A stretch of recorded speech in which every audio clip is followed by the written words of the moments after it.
Grandma wants to see you." I looked up from my laptop to find my sister Victoria standing in my doorway, her perfectly manicured nails tapping impatiently against the frame. Something about her expression made my stomach tighten, a hint of smugness that seemed out of place given our grandmother's condition.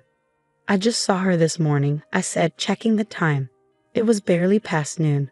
Dr. Mitchell said she needed rest. Victoria's lips curved into what might have been a smile, but there was nothing warm about it.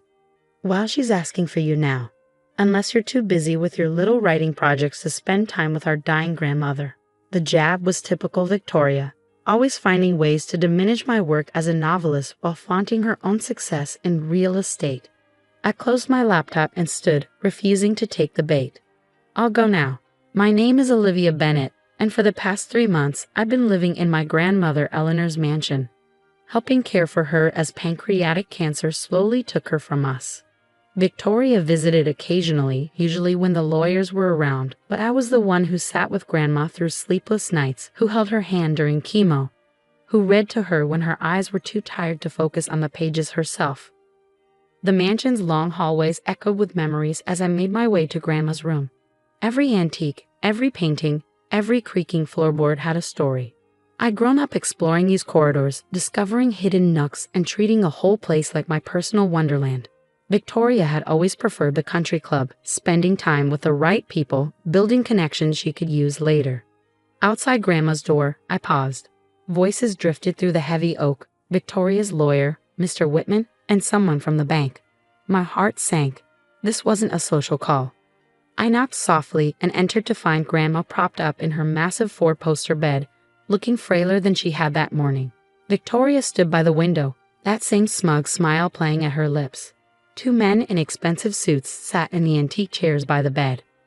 "Olivia, darling," Grandma said, her voice weaker than I remembered. "Come sit with me." I moved to her side, taking her thin hand in mine. Her skin felt like paper, so delicate I was afraid it might tear. "Should I come back later?" I asked, eyeing the lawyers. No, Mr. Whitman said smoothly. "We've finished our business. Your grandmother just needs to sign a few papers." Victoria stepped forward, holding out an elegant fountain pen. Grandpa's old one, I realized with a start. "It's all ready, Grandma, just like we discussed." Something felt wrong. Grandma's hand trembled as she took the pen, and her signature was barely legible as she scratched it across the documents. Mr. Whitman gathered them quickly, tucking them into his briefcase with an efficiency that seemed almost rehearsed. "What was that about?" I asked after they'd left, trying to keep my voice casual. "Just some updates to my will, dear," Grandma said, her eyes already drooping. "Victoria's been so helpful, explaining all the legal terminology." She drifted off to sleep before finishing the sentence. I tucked the blankets around her, my mind racing. Victoria had never shown much interest in legal matters before, unless there was something in it for her. "She's just trying to make things easier," Victoria said from the doorway, as if reading my thoughts. "Unlike some people, I actually understand business matters." I turned to face her. "What did you do, Victoria?" She examined her perfect manicure, unbothered by my tone. "I helped Grandma make some sensible decisions about her estate. Someone had to, while you were busy playing nurse and working on your little stories." "They're not stories," I said, fighting to keep my voice down. "I'm a published author. My last book was nominated for—" Yes, some literary award nobody's heard of." She waved her hand dismissively. "Meanwhile, I've tripled my real estate portfolio this year alone. I know how to manage wealth, Olivia. How to make it grow. Grandma understands that." Before I could respond, Grandma stirred in her sleep, making a small sound of distress. I hurried back to her side, adjusting her pillows and checking her pain medication levels. By the time I looked up again, Victoria was gone. That night, unable to sleep, I wandered the mansion's dark halls. The place felt different after sunset, more mysterious, as if the antiques and artwork were trying to tell me something. I found myself in Grandma's library, a vast room lined with leather-bound books and family photographs. A picture on her desk caught my eye, me at my college graduation, standing between Grandma and Grandpa. His proud smile, Grandma's elegant pose, my own face beat me with possibility. Grandpa had passed away 2 years later, leaving Grandma to manage their considerable fortune alone. She'd done more than manage it. Eleanor Bennett was a force of nature, turning my grandfather's successful manufacturing business into a diverse empire of investments and real estate. Victoria liked to brag about her business acumen, but she learned everything she knew from Grandma. Movement in the hallway made me freeze. Victoria's voice drifted through the door, speaking in hushed tones on her phone. "It's done. No, she has no idea. The old woman signed everything today. Trust me, by this time next month, it'll all be mine."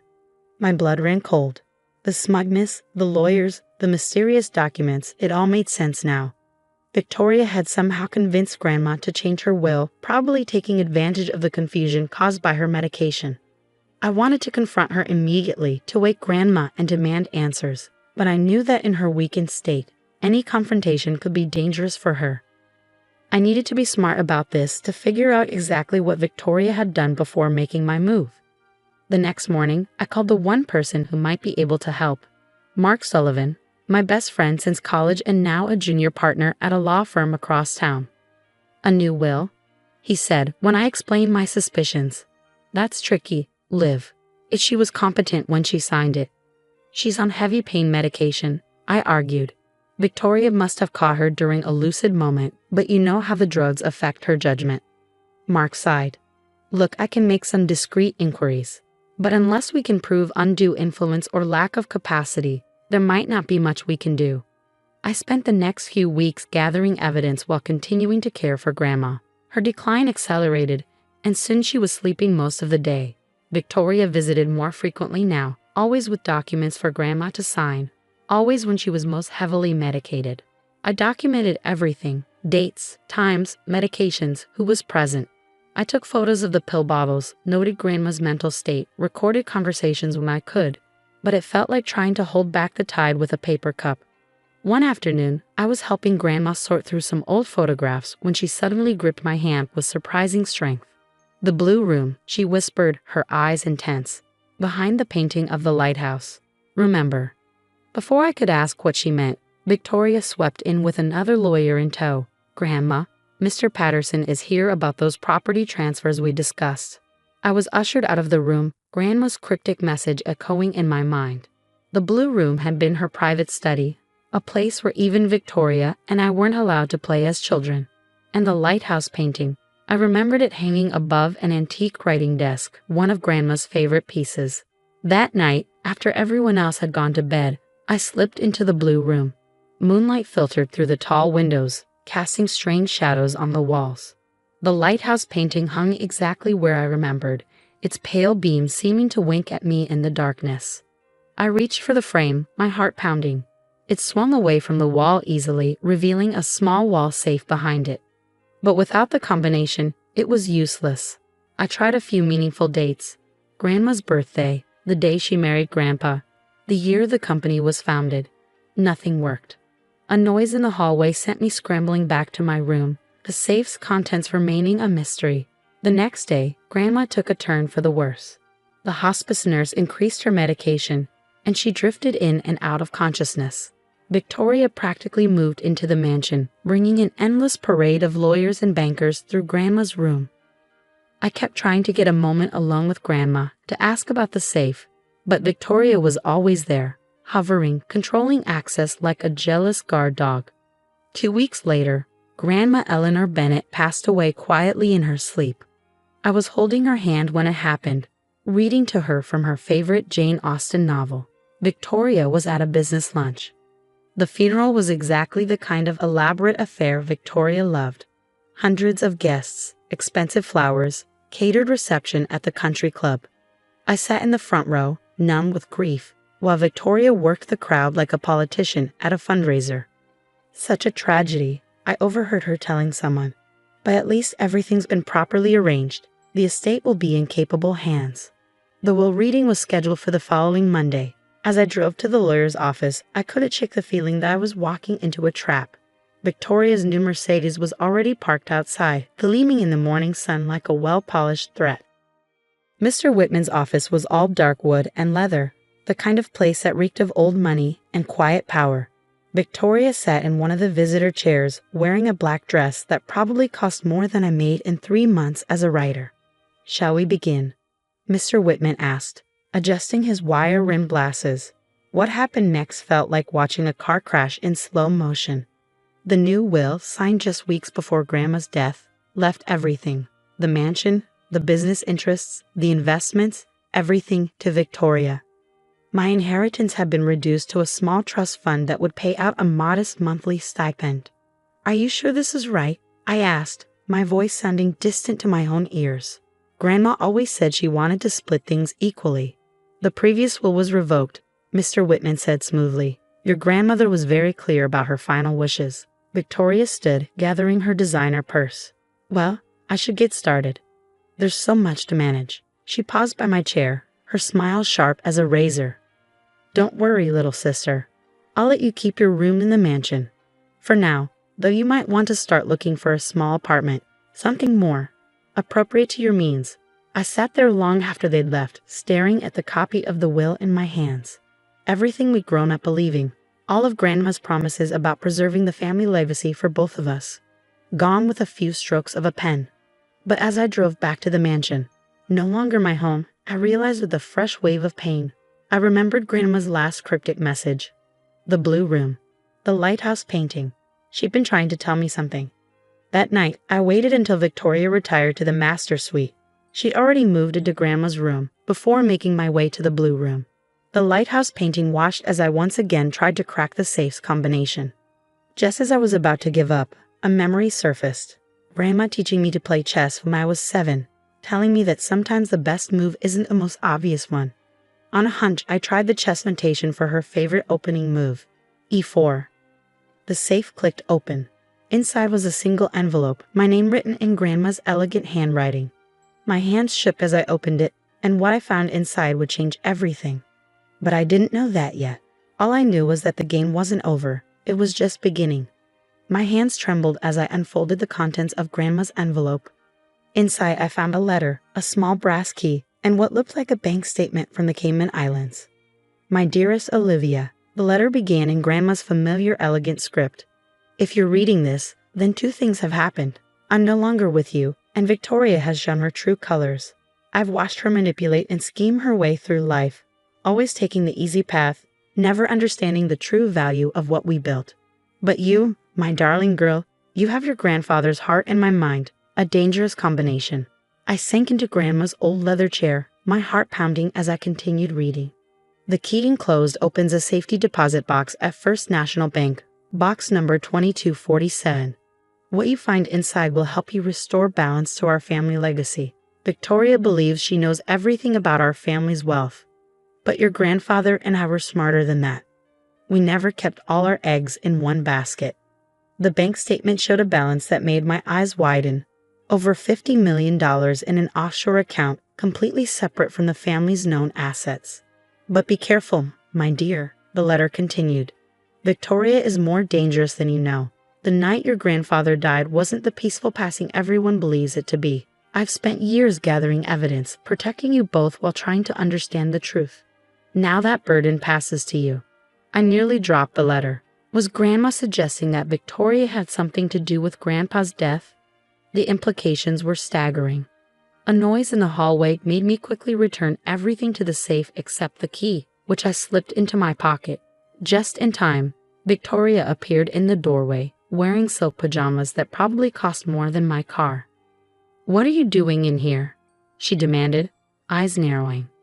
"Just remembering," I said, forcing my voice to stay steady. This was always Grandma's favorite room. "Well, it's my house now," she said, walking in and running her hand possessively along the antique desk. "And I'm thinking of renovating. All these old things, they're so dated." I watched her examine the lighthouse painting, my heart racing. Did she know about the safe behind it? But she just wrinkled her nose and moved on. "You should start packing," she added casually. "I'm having the house redecorated next week, and your room needs to be cleared out." The will said I could stay.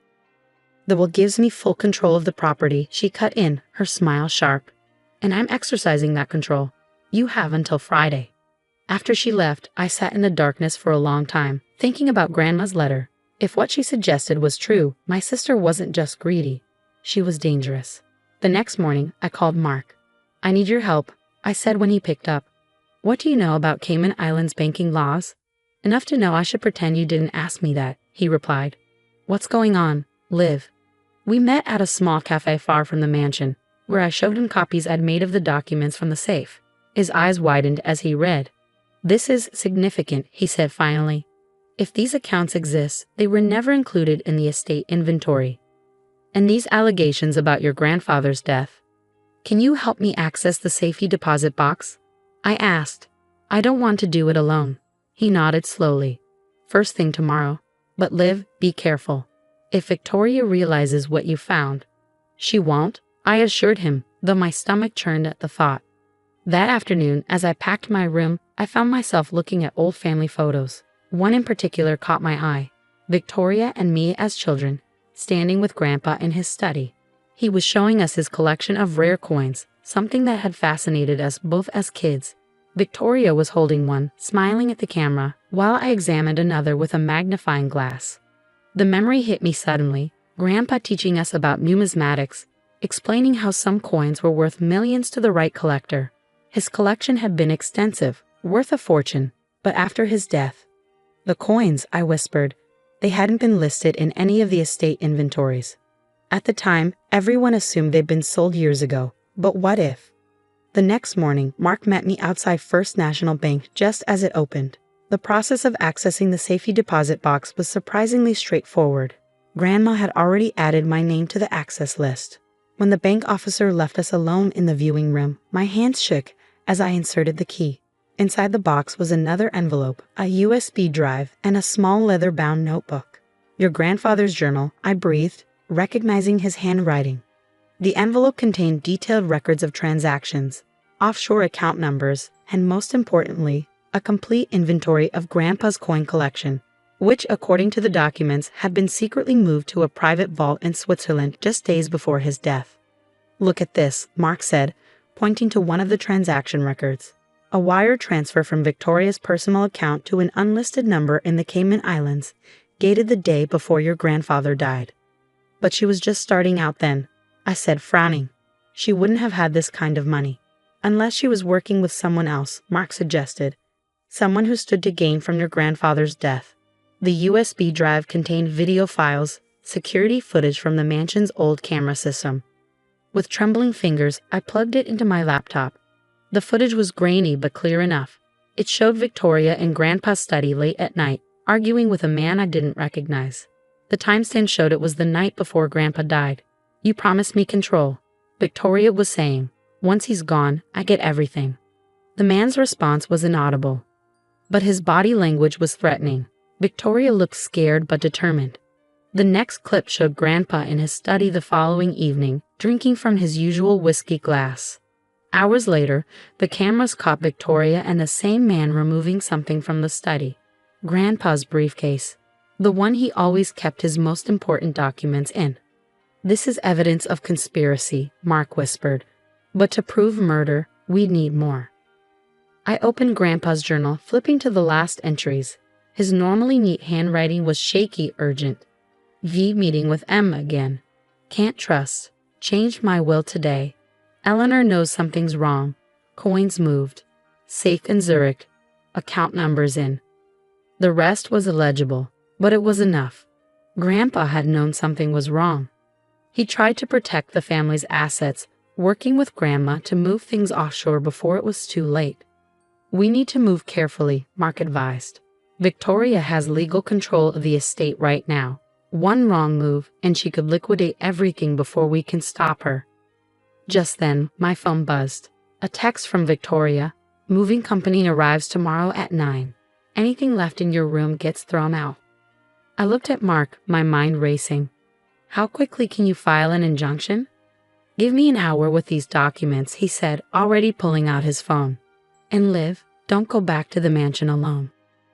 But I had to go back. There was something else in the blue room safe, something I'd glimpsed but hadn't had time to grab. A small red notebook that could only be Grandma's private diary. I'll be careful, I promised, gathering the documents. Just get that injunction. As I drove back to the mansion, storm clouds gathered overhead. Thunder rumbled in the distance, a warning of things to come. Victoria's Mercedes was in the driveway, along with an unfamiliar black SUV. I let myself in quietly, making my way to the blue room. But as I approached, I heard voices, Victoria and a man, arguing in heated whispers. "She knows something," the man was saying. His voice was familiar, the same one from the security footage. "The bank called. She accessed the box this morning." "Impossible," Victoria snapped. "She's nothing but a wannabe writer. She doesn't know anything about—" I must have made a noise because they both suddenly fell silent, then footsteps headed toward the door. I turned to run, but I wasn't fast enough. "Well," Victoria said from behind me, her voice cold as ice. "It seems my little sister has been quite busy today." I spun around to face her and the man. Tall, expensively dressed, with cold eyes that assessed me like I was a bug to be squashed. "Missing something?" Victoria asked, holding up Grandma's red diary. "Maybe this?" The man took a step forward, and I realized I was trapped between them and the stairs. "We need to talk, little sister," Victoria said, her smile sharp as broken glass. "About family secrets and why some of them should stay buried." Lightning flashed outside, illuminating the scene like a macabre photograph. In that instant, I saw something in Victoria's eyes I'd never seen before. Not just greed or anger, but genuine darkness. And I knew that everything was about to change. Thunder cracked overhead as I faced my sister and her mysterious companion in the mansion's dark hallway. Victoria held Grandma's diary like a weapon, her manicured nails digging into its worn red cover. "Marcus, why don't you make sure we're not interrupted?" Victoria said, her eyes never leaving my face. The man, Marcus, moved to block the stairs, effectively cutting off my escape route. "Now then," Victoria continued, stepping closer.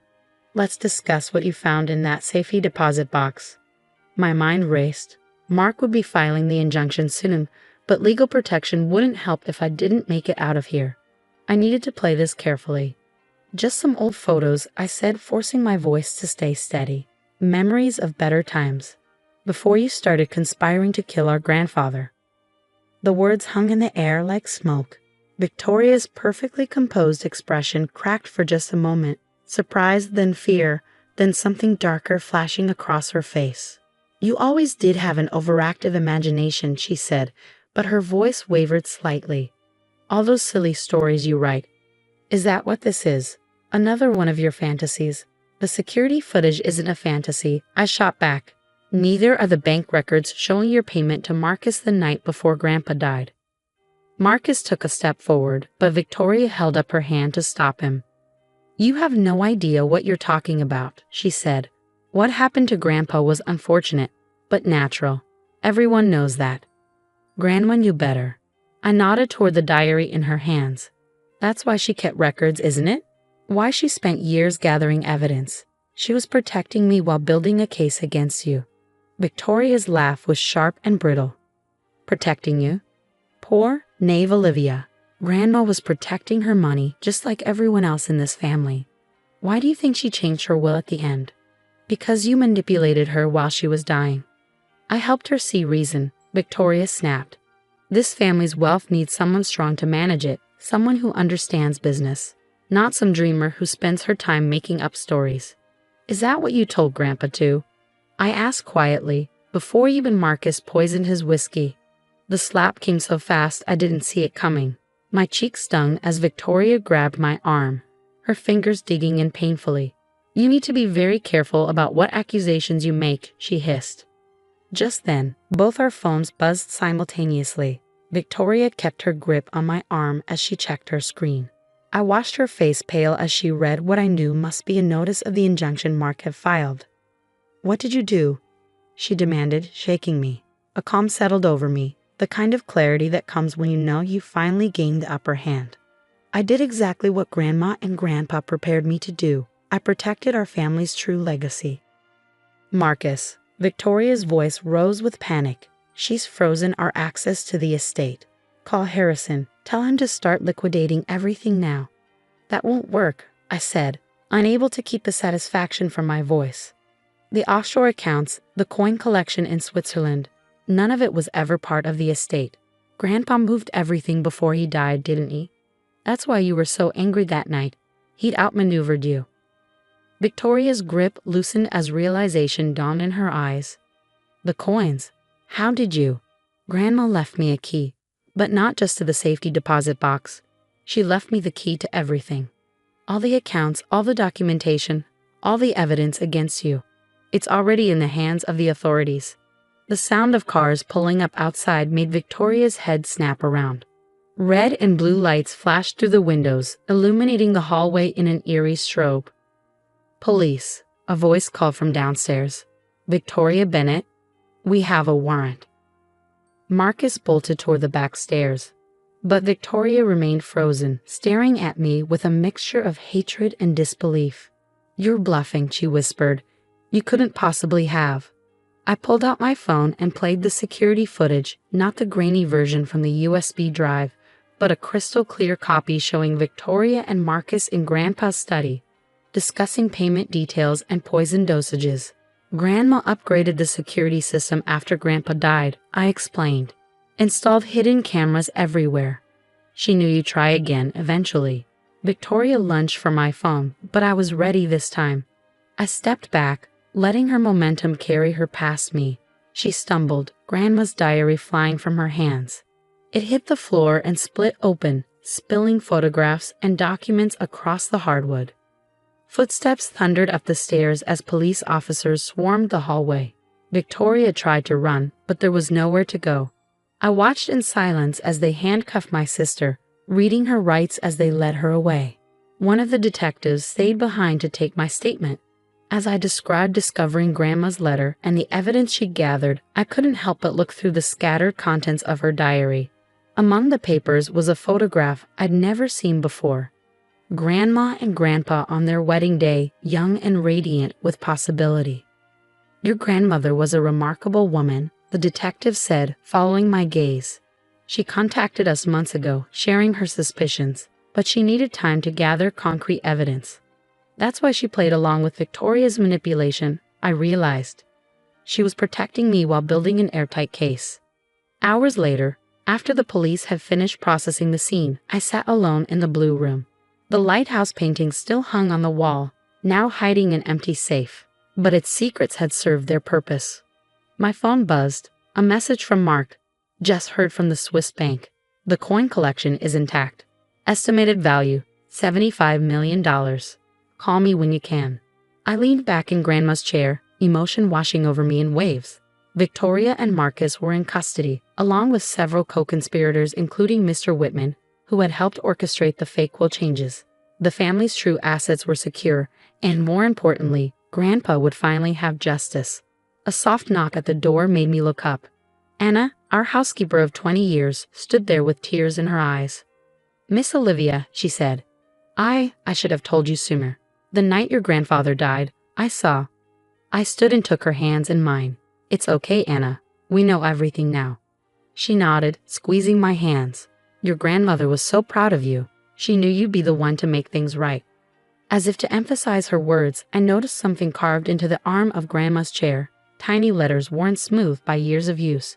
Truth prevails. Over the next few weeks, the full story emerged. Victoria had partnered with Marcus, a corrupt investment banker, to gain control of the family fortune. They'd started with Grandpa, thinking his death would leave everything vulnerable. But Grandpa had suspected something was wrong and had taken steps to protect his legacy. Grandma had carried on his work, carefully documenting Victoria's crimes while appearing to be a helpless victim. She'd known my sister would try to take advantage of her illness, and she used that assumption to lay a perfect trap. The investigation uncovered other victims, wealthy families whose fortunes had mysteriously disappeared after dealing with Marcus's investment firm. Victoria had been his inside connection to high society, helping him identify targets while building her own real estate empire on stolen money. I donated most of Grandpa's coin collection to museums, keeping just a few special pieces he'd shown me as a child. The offshore accounts were restructured into a charitable foundation, funding arts education and literacy programs, causes that would have made Grandma smile. The mansion felt different now, lighter somehow. I kept most of the antiques but opened up the dark rooms, letting in sun and fresh air. The blue room became my writing study, the lighthouse painting still keeping watch over its empty safe. One evening, about 6 months after Victoria's arrest, I found myself looking through old family albums. There was a picture of all of us, Grandma, Grandpa, Victoria, and me, taken at my high school graduation. Everyone was smiling, looking like the perfect family. Appearances can be deceiving, Grandma had always said. But the truth has a way of coming out. She'd left me more than just money and evidence. She'd left me a lesson about patience, about justice, about the power of playing the long game. Victoria had always thought strength meant taking what you wanted. She never understood that true strength lies in protecting what matters. The next morning, I visited Victoria in prison. She looked smaller somehow, her designer clothes replaced by a drab uniform, her perfect makeup gone. "Why are you here?" she asked, her voice hoarse. I placed Grandma's diary on a table between us. "Because you should know who she really was, who they both were." Victoria stared at the diary, her hands twitching as if she wanted to grab it. "They never trusted me," she said bitterly, "always favored you." "They trusted both of us," I corrected. "You're the one who betrayed that trust." I left her there with the diary, knowing she'd finally understand the full scope of her failure. Not just the loss of money or freedom, but the loss of something far more valuable, the legacy of two people who had built something worth protecting. Back at the mansion, I walked through rooms filled with memories, the antiques that had witnessed our family's rise and fall, the photographs that told stories both true and false, the quiet corners where a little girl once played while her grandmother watched, planning, preparing, protecting. In the blue room, I sat at my desk and began to write. Not a novel this time, but a different kind of story. The true story of Eleanor Bennett, who had outmaneuvered her enemies from beyond the grave. Of William Bennett, who had sacrificed everything to protect his legacy. Of a sister consumed by greed, and another sister who found strength in truth. Outside, the sun set behind the lighthouse painting, its beams seeming to wink at me one last time. I touched Mom's sapphire pendant, a piece of the inheritance that really mattered, and smiled. Sometimes the best revenge isn't revenge at all. Sometimes it's simply letting the truth come to light, one carefully planned revelation at a time. I am Olivia Bennett, guardian of my family's true legacy. Not the money or the mansion or the rare coins, but the wisdom to know that wealth isn't measured in dollars. It's measured in the choices we make, the truths we protect, and the stories we leave behind. And my story was just beginning.